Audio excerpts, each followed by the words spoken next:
Good afternoon, everyone. Thanks for joining us today, our first webinar of 2021. Today, we're going to be discussing how secure is your Epicor system. I'm Sue Brzee, the Marketing Director here at 2W Technologies, and will be your moderator today. If at any time during today's presentation you have questions, you can send them through the questions box that's located on your screen. There'll be an interactive Q&A at the end, and we'll try to get to all your questions then. Today, we're going to host a roundtable discussion with what I like to call our A-team from here at 2W Technologies. We've got Mark Jameson, who is our President and CEO, Tom Gearin, who is our Director of Development, Sam Plummer, who is our Epicor Practice Manager, and Josh Hulls, who is our System Admin and our Security Brains here for 2W Tech. For those of you who might not be familiar with 2W Technologies, we are a technology service provider focusing on Epicor, Microsoft Cloud, security, data analytics, and IT infrastructure solutions. We are both an Epicor and a Microsoft Gold partner. I'm going to now turn it over to Mark, and he's going to get us rolling. Hey, thanks, Sue. Thanks for joining us, everybody. Sam, Tom, Josh, thanks for taking time out of your day to have this discussion. We deal with security here at 2W Technologies on a daily basis. And you can't go through the day or the week without reading something about a security breach somewhere, somehow. And if you're on this call, chances are that Epicor is your line of business, the heartbeat of your business. It is, you run your entire business through that application. And so the question comes up is, how secure is it? What can we do to make it more secure, to protect ourselves, our employees, our families, and our businesses? So really, the question is what am I protecting myself from? Right. So we have there's obviously the things you think about, right? The malicious threats, the malware, the ransomware, all that stuff. Somebody clicks on the wrong link, unleashes a malicious attack upon your systems. But there's also things too that we may not think about. Fires, tornadoes, leaky roofs over your server rack. We've seen it all here, and we deal with it all on a fairly regular basis. But there's also things like the people that live inside your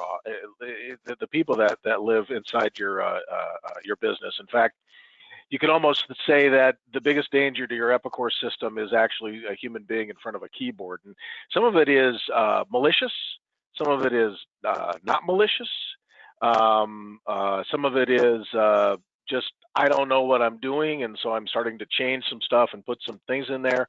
So how do you protect yourself from all of those? And it's very, very important because the repercussions of not protecting your Epicor system and your infrastructure can be an extinction event to your business if you're not careful. Tom, what kind of stuff are we seeing, and what's the risk out there to this? Yeah, that's good, Mark. You know, on that last page there, you had some of the risks that are out there, and that list, it seems to grow every day. Like you said, every day we're hearing about new things with SolarEye, or we're hearing about stuff with different back-end tools or Office, or it's all over the place. At the end of the day, and I think what you've shown here really captures it. At the end of the day, it's about either loss of revenue or loss of your business entirely. I mean, that's the biggest risk, right? So what's the path to that, though? It could be one of the things that we've seen with these ransomware attacks lately. The targeted ones have been around theft of intellectual property, or straight up theft of money, a ransom, a demand for something. But the companies are in a situation where their patents, their designs, their CAD drawings that they've spent decades generating, things like that, are lost or at risk of loss. Business continuity in general. You mentioned the fires and tornadoes and things. That's obviously in the U.S. we've got all seasons, and every season brings with it some kind of a threat. So whether it's a fire in California that's threatening where you've got your offsite storage, or if it's a hurricane in Florida that's threatening where your offices are, We recently had customers that had, racks full of water from storm damage. So there's a lot of things that can threaten the continuity of the business. And how do we continue to function while we rebuild or while we bail out, literally or figuratively? Those, I think, are some of the paths. I mean, you can imagine about anything that you can imagine, but Josh sees a lot of the kind of the pointy end of the stick with the ransomware. I don't know if you've got any great examples for us. I know we've been helping some people through some issues lately. Absolutely, thanks, Tom. So what we've discovered is that a lot of people don't think that their business is going to be a target for ransomware, because they produce something that doesn't have like a whole lot of value to anyone that's like outside. Like they might not have patents, but they might have a process that they work through that will add value to certain parts, or they have a specific process that's the thing they do. That's their secret sauce, right? So they don't think about having intellectual property or any very valuable data that people are going to want to go after, so therefore they're not a target for ransomware. That's the thing about ransomware actors and the threat actors. They're not looking specifically for just that data. They're looking for any open system where they can get any sort of revenue from. So it doesn't matter if you have lots of patents that are stored on your systems, or if you don't have any, because it's all in the process of how you perform that work effort. As long as there's a computer there, that's valuable enough for a threat actor to go after it with some type of malware or ransomware. A lot of the systems that we're dealing with and the items that we've had to recover from, that was it. They just encrypted the entire all of the endpoints at a company, and they just asked for a ransom. They didn't say that they're going to go ahead and leak any data, because there was no data to leak. The computer systems and the stoppage of workflow was enough to prompt the need, or the ransom itself. So that way you can't, if you're inside a ransom state, you can't process invoices, you can't receive orders, you can't have any money flow, because all of your systems are down. If you're on this, yeah, that I think we've got customer attrition on this bullet list here. You're talking about work stoppage. When you're not producing product or you're not shipping product, your customers have got to go somewhere. And you may have, if you've got a unique product, they might find something else. But if you don't have a unique product, they're going to find someone else. And that does happen. I think that's a real concern. And really, when we're faced with a catastrophic ransom attack of a client of ours, that's the first thing we focus on is shipping and invoicing, right? I mean, let's get stuff out the door. Let's get them. I mean, that's the first stuff we try to bring online. I also want to talk a little bit about, nobody will want to hack into my system, or I don't keep proprietary information in my Epicor system, but really you probably do, right? I mean, certainly your methods might be proprietary to you. The bill of materials, I mean, Sam, right? I mean, you could piece together how somebody's building a product from the bill of materials, really. Not to mention, to that point, the fact that, for example, cost data, assuming you're, using your Epicor ERP to track your costs accurately, a potential high value target is your cost data being shared among your competitors. Probably not something that you'd want. So that's a real risk that you need to consider. Yeah. And the other thing I was just going to mention too, that last bullet on that slide, a couple of things that you want to consider are also liability. So for example, if you are storing customer proprietary data on your systems and that data gets stolen by an error or omission or a lack of security diligence on your part, what is that customer going to say to you, and what does that do to your relationship with that customer?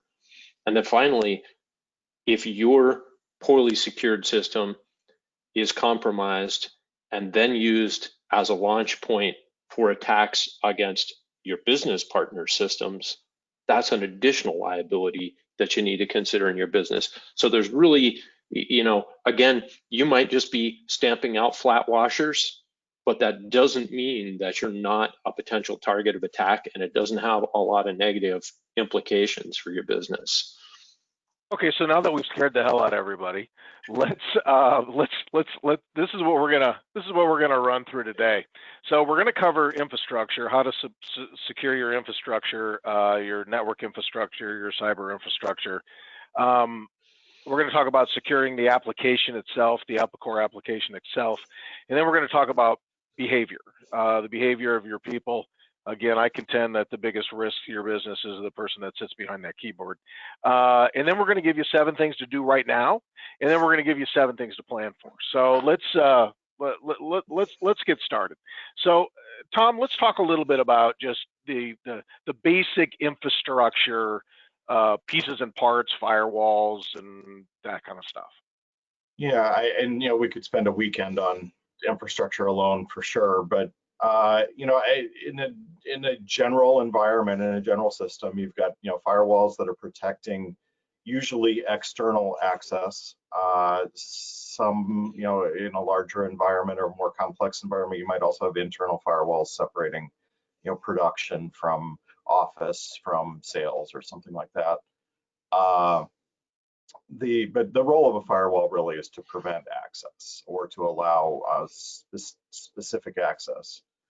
Patching and updates is, it's always been a hot topic, and I don't think in the Epicor world it needs to be as hot as it has been. Historically, by historically I mean 7 years or more ago now, Epicor 9 days and before, there was kind of an unspoken golden rule of if it ain't broke, don't patch it. Epicor 10 is entirely designed around a Microsoft stack. It relies on Microsoft technologies, from SQL Server to .NET to IIS, Internet Information Services, and of course Windows Server itself. Those things need to be patched. They need to be kept secured. They need to be kept updated. And given the integration between Epicor 10 and that Microsoft stack, Microsoft patches are not something to be scared of. The environments where we have come in as a response to malware attacks, things like that, almost always have been poorly patched, poorly updated. Not saying that's how they got the threat in, but it certainly opens the door. Well, and it's how they propagate it too, right? So if you're not patching, if you're running Windows 7 machines, or you're running non-supported OS on your operating systems on your server, Josh, this is how these guys, I mean, they may not get into your network that way, but that's certainly what they use to exploit it, right? Absolutely. When we talk about running Windows 7 or an unsupported operating system, as soon as Microsoft says, hey, look, we're not supporting this operating system anymore, we're not having security updates being generally available, especially in terms of like extended support, those operating systems immediately have vulnerabilities disclosed that are never then patched. So even if you are having like an older infrastructure and you have say a 2008 R2 domain controller, that's the thing that is really the brains behind your Active Directory, and like authentication and security policies and all that other fun stuff. If you have one of those on your network, it is a immediate security risk, and that's something that can be popped very easily as far as being a threat vector. So that domain controller might not be running your Epicor system, but having that on there will weaken the security of your entire network. So making sure that we have up-to-date operating systems, we have all of the security patches installed, is very, very important. So that leads us right into minimizing the attack surface, doesn't it? Absolutely, it does. So when we talk about minimizing attack surface, everything that Tom talked about as a Microsoft role or a technology is the minimum amount of things that you need to run Epicor. So on your Epicor servers, you only want to have these specific things. You don't want your Epicor server to also be your main file server or a domain controller or a different application server such as like SolidWorks or something like that, because now you're combining multiple things in there. So even if the Epicor system itself isn't compromised, maybe that other thing that you installed on the side here is what leads you to that compromise. So when we minimize our attack surface, we want to have the minimum viable product, the minimally viable roles and services installed on servers. And this actually extends out to everything within your infrastructure there. Yeah, and even though you may not have your Epicor system on-prem, you may be in the Epicor SaaS, or you may be in another situation like Epicor in Azure, it doesn't get you off the hook, because it's all the other stuff around it, right? So, and one of the things we see is just authentication, right? Network authentication and multi-factor authentication. And the biggest pushback we get from multi-factor authentication is that's just going to be a pain. Like, people aren't going to like it. They're going to push back on that. Of which my response is do they enjoy a paycheck every 2 weeks? Because if the business isn't here because you don't have multi-factor authentication, that type of stuff can stop probably 90% of what we see, right, Josh? Absolutely. So when we talk about attack surfaces, the biggest attack surface is going to be the way that you log in, because that's generally that is the key to everything else within your network. So we're protecting our logins, and especially 365 logins or any network logins with multi-factor authentication is going to reduce the amount of times that an account can be compromised. Because what multi-factor authentication does is it confirms who's signing in. Is this person allowed to sign in? And can you identify with more than just a password, you are who you say you are? And actually, the some of the releases from Microsoft along those lines has made multi-factor authentication much less painful. With the authentication app and everything else, when I get a multi-factor alert or request when I'm trying to log in from, say, a different browser or whatever, it pings my phone, and I use Face ID, and it gets me in, and it's easy breezy, no fuss, no muss. Let's talk. Go ahead, Tom. Yeah, I just wanted to add on to that. I mean, and we're going to get to the things that you can do now, but if you're not using multi-factor authentication on your, external facing accounts, you need to do that. You need to do it, and you need to do it. Yeah. I think it's our first one. Yeah. Go ahead. And some of the things that are out there now with, risk-based, so, we really talk about conditional access now, and risk-based authentication. So we're not going to keep pinging your phone with a text message every time you log in from your own desk, but you go to Starbucks, we might do it, or you travel to a different country, we might do it, or the system sees that you're logging in from Israel and from California at the same time. There's something high risk going on there. So, we can change, and you can change the behavior of your authentication systems based on risk or perceived risk. And a lot of other really behavioral based things that are new technology, relatively new technologies that are available to you now, or to us now. So I don't want to spend the whole weekend on the infrastructure part, because I want to get Sam into this and talk about the Epicor application. But I do want to touch briefly on the disaster recovery and backup plan that everybody needs to have, and a little bit about physical security. So the disaster recovery part of this is, well, yeah, I back everything up, but the reality is it's not I back everything up. It's when data has to come back, and can I bring that back, and are you testing that? I mean, we had a situation not too long ago where we had a disaster situation, and it took 2.5 days to bring back the Epicor database because of the methodology they were using for backup. Let's just talk briefly about that. Tom, you want to just spend a couple of minutes talking about backup and continuity and all that stuff? Yeah, and we'll talk about people and the plan. Having the plan, testing the plan is going to be really important. But look, solid backups of your systems, solid backups separately of your databases. That doesn't mean a backup on the same server. It means an actual, backup of the database elsewhere that you've tested on a regular basis, or that there's a procedure in place that it gets tested and tested against the plan. People know where the keys are. What's your plan if the server's lost? What's your plan if the data center or server room or closet or desk that the server sits under, or whatever your environment is, if that's lost? What's the plan there? Do you have the ability to move rapidly to I mean, I'll say Azure, but the cloud or some kind of a remote site? Do you have the ability to get into your systems? When COVID became the thing, this time last year, suddenly everyone's working from home. How do we get to our systems? Do you have a plan in place, a structure in place for that? Those are all part of business continuity. Yeah. Not And to then mention, go ahead. I'm sorry. Go ahead. not to mention the loss of human resources. If someone suddenly leaves the company, or heaven forbid there's an illness or something like that happens, there's the guy who's got all the keys. That's a real business risk. How are you planning around that? So, and then let's talk about physical security briefly, because we walk into facilities all the time, and they've got their servers and their rack are just open and there.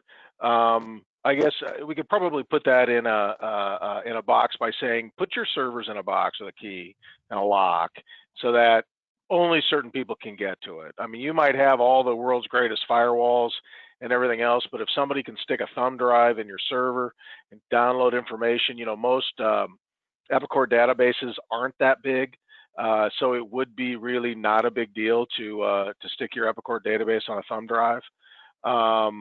So you need to have physical security, and then a lot of your regulations, if you are regulated by CMMC or ITAR or SOX 2 or one of those other things, those are going to be, you need to have policies and parameters around your physical security. So if you're walking around and you can hear your servers humming and you can easily reach out and touch them without a key, you need to fix that. So let's get on to the Epicor piece, the application. So Sam, okay, now it's your turn. You've got off so far. Let's talk about some of just as a general overall rule, what are some of the things that we should be looking at from an application standpoint? So, and the reason we put this slide kind of sandwiched in between two, your infrastructure on the one hand that Tom just talked about, and your people and your policies, which Josh is going to talk about in just a moment, you're really only as good as all those things put together. In other words, if your server is compromised, all the application level security in the world is not going to protect your data. And similarly, from a people resources and policies point of view. So I think we really do, and I think if there's one takeaway, it's really to encourage you to take that integrated multi-level approach to security when you think about it. But what I'd like to talk about in this slide is what you can do within the scope of the Epicor application. And so generally speaking, when we built this, we were building this content around the Epicor 10 to whatever ERP, but really these same principles hold for older versions of the ERP and also for really any application. And one of those, and really the first one is, the first bullet point here is managing security based on roles within the organization. When I say roles, an example of a role might be customer service, or a role might be a buyer or a purchasing agent, or an accounts receivable clerk, or a shipping person, or whatever that role might be. And what we would want to implement within the application, and especially within Epicor ERP, is the minimum level of security required to do the job responsibilities of that role. And again, you see on this slide, we would want to begin with the deny all rule. And by the way, those of you who have been through an Epicor implementation, and this goes back 20 years and still holds true today, Epicor out of the box, default security rule from a menu security point of view is allow all. So the first thing we need to do is reverse that. And we can do that either through the menu security screens, or we can do that via the DMT. We have a variety of tools to implement that. But the bottom line is we need to prevent everyone from getting access to everything, and then begin additive processes to define what security. And again, it's a lot easier and a lot more efficient to manage when we base that on roles instead of on individuals. So well, again, and we see that a lot, right? I mean, we see that in the Active Directory group policies where we just say, let's turn on everybody as an admin, and then I don't have to worry about it. And we do the same thing with Epicor. Let's just make everybody have access to everything, and then I don't have to manage the actual application itself. And what you're saying here is that's a bad plan. it is, and especially as it's allowed to kind of continue within your organization, everybody, in that allow all role, basically everybody has access to everything. And of course, it makes it easy for them to do their job, but it also makes it really easy for them to either do things they shouldn't do, and whether that's intentional or unintentional is beside the point. It definitely exposes you to risk as a business. So I just think that's a very important first step to consider. Another one. Oh, go ahead. No, I was going to say, let's talk about the interface piece. I think that's probably where you were taking us, because we see more and more third-party products being interfaced into Epicor, right? As Epicor becomes more and more open, because of that Microsoft stack, as Tom mentioned, we see more applications and things being interfaced into Epicor. So what are we talking about when we talk about interfaces? Well, and thanks for bringing that up, Mark. I can think of a couple of examples for everyone on this call to consider. One, Epicor Web Access. Frequently not used in production, but also very frequently deployed kind of on an experimental basis. Like somebody said, gee, I wonder what this does. Let's install it and deploy it. And then they said, that's not really something we want to use, but it was never uninstalled or deconfigured. And so we've left that interface to our ERP data open.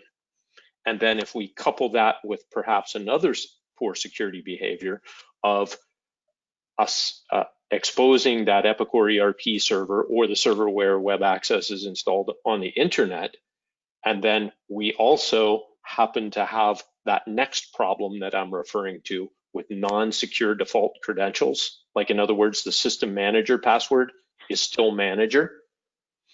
If we have 2 or 3 occurrences of different problems here, suddenly it's, it doesn't take a security analyst to figure out that you've got a serious exposure here. And so that required interfaces applies to both Epicor software and third-party software. So for example, let's say you're using some sort of third-party data analytics package, whether that be Microsoft Power BI or Tableau or BrightGauge or any of the myriad business intelligence tools out there. And somebody thought it would be a good idea to connect that tool to your SQL database, to the backend Epicor production database, using a non-secure methodology or using a default username and password. So now you've bypassed all the application security directly into the SQL Server database, and that is something that occurs frequently as well. So again, I would strongly urge you to consider every possible interface that's deployed in your Epicor environment and determine, is it currently in use? Is it required? And if it passes both of those tests, then take every possible step to secure it, including limiting access, perhaps to read only if it's a BI tool, and applying strong user credentials and reviewing logs in that application to ensure that it's not being abused. So Tom, that was a lot to think about. Yeah, so Tom, go ahead. I was going to talk the REST API. That helps. Exactly what I want to, right? Yeah, exactly what I really want to talk about. It's a great example of this. The REST API in Epicor 10.2, so the REST version 2 in Epicor is an amazing thing. It can be used really powerfully. All of the Epicor, remote and mobile applications all rely on it. Things like mobile CRM or mobile warehouse, and a lot of the ECC functionality now. A lot of these things use the REST API to pull data. You should be using the REST API. It's a great thing. There are things to do to secure it. One, with version 2 of the REST API, you can scope access. So you can say, this API key only has access to this BAQ or this set of business objects. You know, your web vendor probably doesn't need read access or, heaven forbid, write access to your general ledger, for instance. So scope that down to the things that they need. But the other thing about that is that that REST API is there and on by default in every Epicor implementation. And in fact, it's a required piece of Epicor now. If you are not protecting that and your server has some exposure either to the internet or even to an internal gateway, relay, people with their cell phones, we didn't talk about physical security from that standpoint. You know, are your employee cell phones on your company internal network? Stop that. You know, things like that. You know, but can they hit that REST API and is the password manager that's got access to everybody, everything? Right, and again, back to that default, the default for what Tom mentioned with access scope with the REST API is wide open. So yeah. Again, it will take action on your part to restrict that scope. And you know, to Tom's point, if you have a default manager password and no access scope, your database is wide open to the REST API. And while I don't know of any specific, you know, scanning tool, I have to assume that the malicious actors have a scanning tool out there. So, you know, if one PC in your lobby gets compromised and that scanning tool gets installed and it launches against your internal network, it's going to discover that access. I think Josh knows all about that. He's nodding his head there that there's certainly tools out there like that. Yeah, there are. Yeah. So to re-clarify, what an API is this is just another way to access your data outside of Epicor. So you can use this to build bridges and have other pieces integrate into your Epicor database. It's a very, very powerful tool, as we've been talking about. But because it's such a powerful tool and has open access into everything, there are definitely tools that are utilized to map out an API and figure out what you can get from the API. As I was talking about, you know, things like your general ledger, things like your orders and their statuses are all exposed through this API. And it's, yeah. Yeah, no, certainly. I mean, you bring up a really good point, Josh. You know, I talk to clients and they're like, well, we don't really make anything that anybody would want to see. Well, in the same hand, you wouldn't publish your P&L on the internet, right? Or your balance sheet on the internet. But that's effectively what you're doing if you're not taking the right steps here. I want to keep this going, and I do want to address the next slide here, which is Sam, there's a couple of flavors of how you roll out Epicor, and Yes. the way that you address those and what's available and what's not available, it kind of changes from version to version to version. So if you kind of walk us through this graph, would you? So we thought it was important to communicate this because we realize there's customers on this call whose deployment model falls into various categories. So obviously the first column, Epicor Cloud ERP, also known as Epicor SaaS, is one deployment model. Another one is the traditional on-premise, where you have either physical or virtual servers in your data center or maybe in a third-party data center. And then, of course, another one, and one that's kind of near and dear to our hearts, is the 2W Epicor in Azure product. But we did want to address all of these areas. So for example, do you need to take action to set a strong system manager password? The answer is yes across the board. Whether you're a SaaS customer, an on-prem, or an Epicor in Azure customer, you need to secure your system manager account and any other system related accounts. For example, it's generally configured that there is an agent account or a print account that is used by the system agent. And again, if that user account is print with a password of print, or agent with a password of agent, or some variation of something easily guessed, that's a potential attack vector and one you need to close out. And Sam, I just want to jump in there for a second. That's also an area where we talk about attack surface. You know, a correctly configured system agent account, I could publish the password on the internet and it couldn't do anything because it shouldn't have access to anything. It should only have the checkbox checked for impersonate activity. And that's all it can do. So, but what we see very often with almost all implementations is somebody has gone in and checked all the boxes because that's an important user. So, Exactly. minimizing that attack surface. Yeah. Sorry, go ahead. And so, and just did want to try and hit as many of these bullets as we can. I realize, time is running short, but account password policies for users within the application, especially if you're not taking advantage of single sign-on. So, and just to talk a little bit about that, if you're taking advantage of single sign-on, essentially you're outsourcing your Epicor security to a third party. And I apologize for that. My security system's going off. There you go. So anyway, my security system's at bay now. Flip Yeah. that dog a cookie. Yeah, there's an intrusion. Sorry about that. So anyway, if you're outsourcing from an Epicor application point of view, your security to, for example, Microsoft Azure Active Directory using single sign-on, these account and password policies are less important. However, these are things that you need to address, especially in an on-prem or Epicor in Azure. Also, the idea of mapping one-to-one accounts to people in your organization. In other words, the idea of taking a user account like shop and spreading that across 10 or 20 or 50 MES machines is probably not a recommended security process. Those should be uniquely identifiable.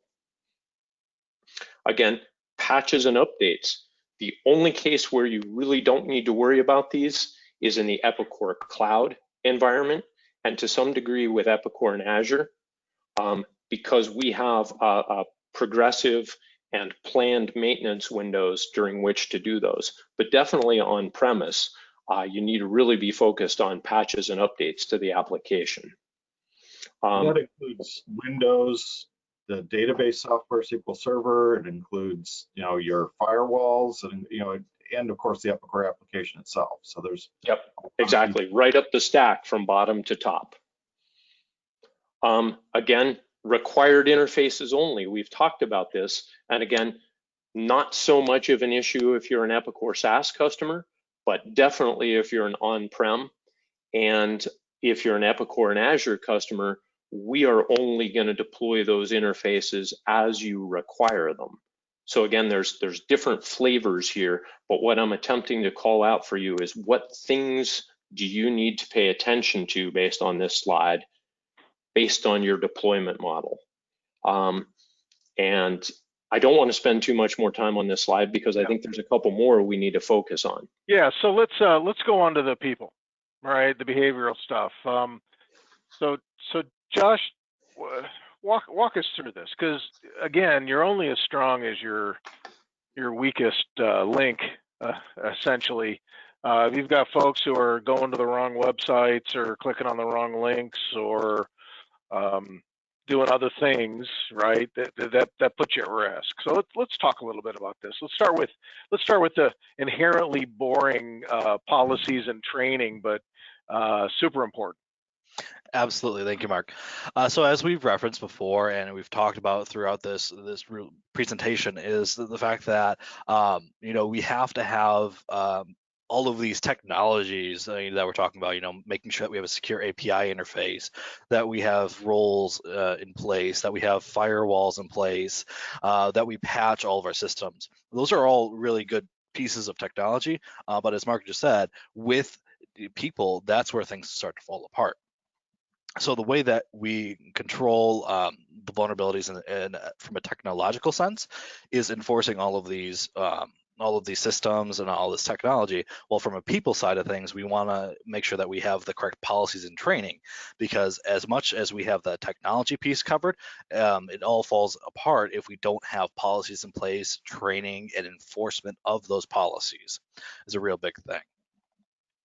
Because yeah, sure, we might have 50 accounts for all of our MES stations, but if someone figures out that I can just use Joe's over there because he's got a really easy to remember password, all of a sudden you lose that one-to-one mapping. You lose that accountability. So now if there's a change that's made to an order or something is improperly entered, you can't track that anymore. I mean, people are free to use whatever password they honestly whatever they feel like, but if you have that policy in place, you can step back and say, all right, hey, this is our company policy, this is how we enforce it, and these are the reasons behind it. That the reasoning behind having a one-to-one mapping all of a sudden starts to make a lot more sense. So, And so what you're saying is no one should have generic admin passwords or absolutely logins. not. It should be this is a unique individual with a unique password that have these permissions, and we should eliminate all the admins and the managers and all of that stuff.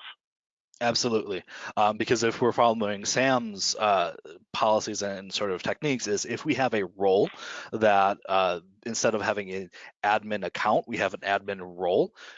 It doesn't matter who's really taking that action as long as they're within that role and then they can do everything administratively that they need to. But then we're tracing back again what actions were taken, who did that. We have that accountability all the way through the stack if we have that role-based security in place, and then we're utilizing unique accounts there. And this is so simple, but never, ever share your password with anyone.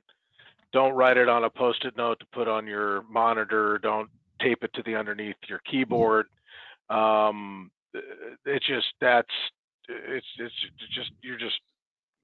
It's the same as, you might as well just post it on the internet, right?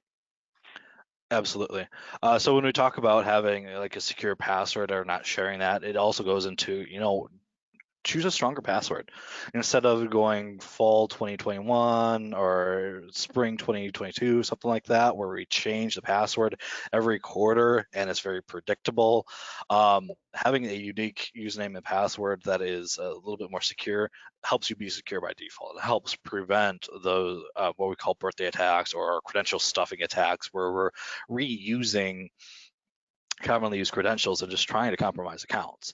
And this extends beyond just Epicor accounts, and this also goes back to email accounts, because our identities in the corporate world is really your email and your username. So if I send an email to Mark and it says, hey, look, I need 20 gift cards so that way we can go ahead and have a raffle in in the company or something like that as a reward, that's attributed to me. Now, if my account got hacked and it's sending it to Mark, and you need a picture of the back of the card, well, who knows where that's going? But that action is attributed to me. And if I share my password with someone, now it falls back on me for having a weak username and password that I share with other people. So, and we really have seen that. I just want to go back to the scaring for a moment. We've seen that. We've seen purchasing agents' accounts that have been compromised, sending emails to their accounting department saying, our steel vendor is going to cut this order off. We need to wire a payment today. And it looks and feels and seems exactly like a completely valid transaction to them. And they just wired $30,000 to somebody in Nigeria. Yeah, that's on the low end of some of the compromises that we've seen. Having a business policy and process outside of just an email verification is highly, highly, highly recommended. Get on the phone and talk to someone that on the other end. Confirm the identity, confirm that we want to make this change outside of just email. Because if your email is compromised, it doesn't matter what comes through, because someone will change that information. Have an additional business process outside of just email to confirm account changes, to confirm massive amounts of money that we're shifting around. Because and so we get into, really, it's you know what to do if there's a fire, what to do if you have an accident on the shop, right? I mean, there are those types of things in place, but who knows what to do when you have a disaster recovery, when you have a cyber attack? Who knows what to do when you need to bring your data back? Training, testing, everybody knows what's going on. It's the exact same thing. There's a fire, there's a tornado, there's a data failure, there's a hack. It's kind of all the same thing, right? Yeah. If I could go along with that being said, like with all of those instances, you typically have an insurance policy associated with this. I would also recommend having a cyber insurance rider on your insurance policy. Yep. Yeah. That's a good point. Well, let's get to, we're starting to bump up against the time here. Let's get to stuff that we can do right now. So what can our clients do right now what are the steps that you can take right now to help harden your security profile? Tom, you want to take the first couple? Yeah, I'm going to start us off. Evaluate those unnecessary services. Do you need Epicor Web Access enabled? Do you need Epicor Mobile Access enabled? Do you have a public IP on an integration server that you're not doing any public integrations with? Or did you open up a public IP for Walmart to be able to submit orders to you, but you didn't restrict it to simply systems from Walmart? Things like that. Default users, that's top to bottom. So that's whether it's, do you still have an enabled administrator account somewhere on your domain that people use for anything? Either disable that or set it to hard and lock it up in a safe somewhere. Don't use that account. Don't use those default accounts that literally everyone knows. Don't use manager. Don't use those default user accounts as daily drivers in particular. And the ones that you do need to keep around, like the manager account in Epicor, you can't disable the account. It has to be there for patching, but set it to secure and don't use it as a daily driver. And then patch your system, right? Yep. Patch your system. Every time, and I think we said this earlier, back in the day, upgrading Epicor was a major business event. And now if you stay on top of it, it's really not. Patches are relatively painless, in fact, non-obtrusive at all. Some of the version trains, I gotta just careful how I say that, changes are, there's not a lot of schema changes. You may break a badly written BAQ anyway, but it probably should have broke a long time ago, if that's the case. But patch your system. You should not be on 10.1 anything. You should be in the 10.2, and you should probably be in the mid 10.2s, right, guys? Yeah, 500, 600 or better. Yeah. Yeah. Turn on multi-factor authentication, right? Just do it. Just get it done. If you don't know how to do it, give us a call. We'll show you how to get it done. If you're not running multi-factor authentication, your business is at risk, and it's such a simple thing, and it's not as intrusive as you think it is anymore. But it's a good solid way to prevent probably 95 to 98% of all intrusions into your systems. And then test your backup disaster recovery solutions. See what happens when the data comes back. Try to bring the data back. Do those things. Because what you don't want to do is you don't want to realize that that the data isn't there, because we've seen that too, right?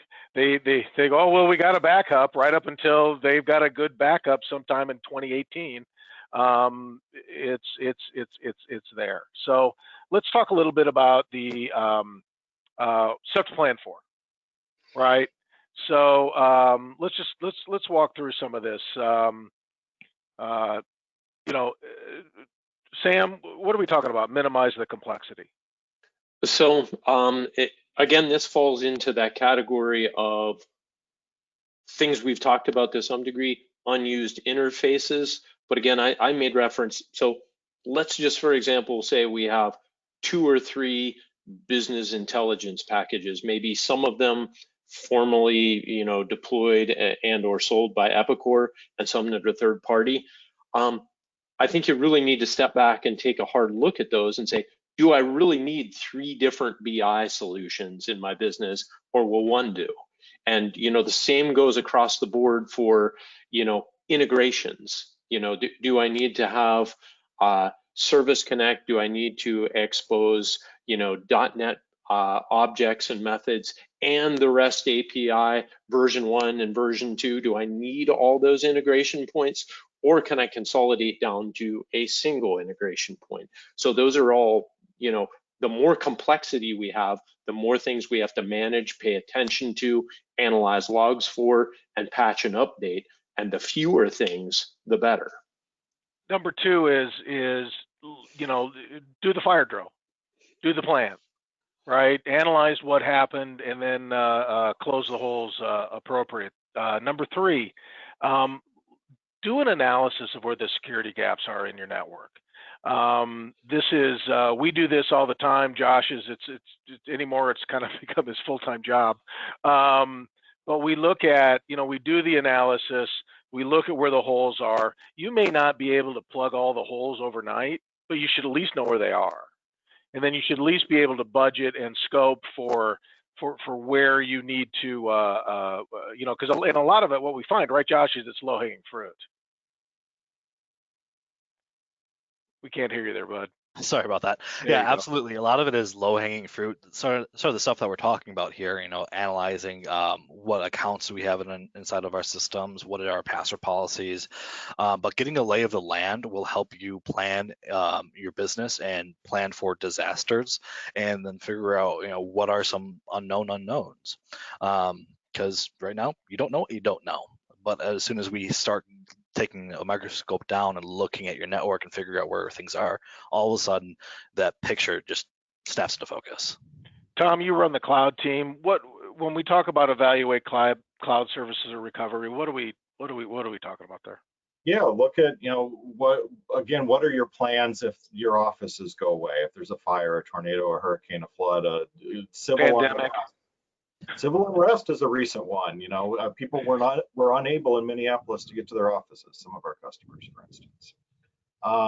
So look at how easily could we move to Azure, or could we set up there's a product called Azure Site Recovery that allows you to have an up to the second mirror of your Epicor environment up in Azure that's just sitting there waiting for you to flip over and use it. Those types of products aren't terribly expensive, and they might be a real option for you. Evaluate or employee security and awareness training. Teach everybody. Do a pen test. To do a pen test, it's relatively simple. Josh, we do pen tests for our clients all the time. It's relatively intrusive, right? It's not a whole painful thing, and it's not a whole lot of money. So from a sort of like what effort is required, all that effort falls back on the person that's doing it, not necessarily the end contact. So yeah, it's not intrusive for that business. While we're sitting there rummaging through your systems, we'll find out a lot of stuff. But the hope is you don't notice us. And then we can come back and say, hey, this is how we got in. This is how you could notice us in the future. And then upgrade your Epicor system. Just do it. It's really not that painful. It's really not that expensive anymore. But you need to, we recommend you patch once a quarter, and then you do a version upgrade a couple times a year. It keeps you up to date. It makes it easier for Epicor to service your account. They recommend you do it too. You should do that. And then finally, go through and delete, turn off people that don't work there anymore, or people you don't need anymore. Once you get rid of generic logins like accounting or engineering, get rid of them. Just turn them off. Just delete them. There's no reason for them to be in your Active Directory, and there's no reason for them to be in your Epicor system. So, Sue, that's what we've got prepared. There's just a few minutes for questions. What do you got for the brain trust here? Yeah, we have a handful, so we'll try to get through as many as we can. We have two specific to patching, so I'll start with the one I think is a little more complicated. We have had issues previously when doing a patch to Epicor, so we're averse to just applying a patch without intense testing. Especially configurators have been problematic in the past. What would you say about that at this time? Is that still an issue? Sam, Tom, what do you guys got on that? So I'd say to that, I would always recommend testing. And again, with the myriad of virtualization technologies available, You should be able to create a replica of your production environment very easily, regardless of whether you're, a SaaS customer. You have your pilot environment, and it's just a matter of requesting a copy down through the Epicor portal, or if you're an on-prem or an Epicor and Azure customer, requesting a refresh of your test database and run through the business process scripts to validate especially your customizations, BPMs, method directives, or in your case, the configurators. Those need to be validated. And again, I would never tell you to just blindly patch a production system. You need to get that organizational discipline to test them. Yeah, I would just add to that, and Sam mentioned your test script. Develop that test script. You do a couple of rounds of this, you will have developed a straightforward script. It does not need to turn over every rock, but it needs to run through your key business processes. And to Epicor's credit, patching the last dot level on the patching that's non-schema changing has gotten just far more reliable. They've heard you, they understand, and that I knock on wood, I have not seen those break functionality in a very long time. And just to add on to that, building your customizations, whatever they might be, within the Epicor ICE framework is very important, because as part of that patching and patch deployment process, Epicor gives you tools, for example, to flag a screen customization, even where you have something as simple as a field overlay, a custom field that's occupying the same XY coordinates on the form as a standard field. Epicor will identify that if you built that customization using the built-in ICE tool set. Yeah. What else you got, Sue? Okay. Yep, and then we have a general question just about what's an easy way to keep our Epicor systems patched? In short, have us do it. We actually have a program we refer to as the Epicor tune-up. We go in every quarter. We patch it to the latest version. We do some SQL work for you. Clearly, if you're on Epicor SaaS, you don't need to worry about that. But we come in, we'll do the patch. If there's a version upgrade, we'll do that in your test system. Let you run some regression testing on it, as Sam was just talking about. I think that's probably the easiest way to get that done. All right, and then we have a question. Is there anything that the default manager account has access to that a unique user with the admin role would not? Manager is a global security admin, which you can turn on for other accounts, but it takes a couple extra steps. And the manager account is required when you do an upgrade. It specifically says you've got to log in as manager. And as far as I know, that's still the case. Yeah. Okay. Here we have another one. Actually, we have quite a few, guys, sorry. There's so many ways to access different portions of each module. How can we determine and lock out portions of the Epicor modules from employees who do not want access to other areas of the modules, such as the parts receipts can take you into portions of the financial areas? So one of the things I would say to that, and I'm not familiar with the specifics of that question, but again, in order to really secure against that, and in an environment that's in production, what we'd actually have to do is begin by denying all security and then go back and do that additive model. Because again, and I realize this is sometimes it's hard to get there from where we are today, especially with customers that have been live for a while, but that's really the only way to get there, is to deny all access and then add back in only what's required. Okay. Sam, is this something that we can model in a test environment as well? I would absolutely suggest that, because obviously, you don't want to go into your live environment and just deny all, because that's going to shut down your business just as surely as if your server caught on fire. So yes, that's absolutely something that you would do in a test environment. Again, refresh that test environment, and then, again, be prepared with those test scripts, because again, they're not just useful for testing a change introduced in your system by a patch or an update, but also to a change in security. Same thing, we're going to use those, make the change and do the test.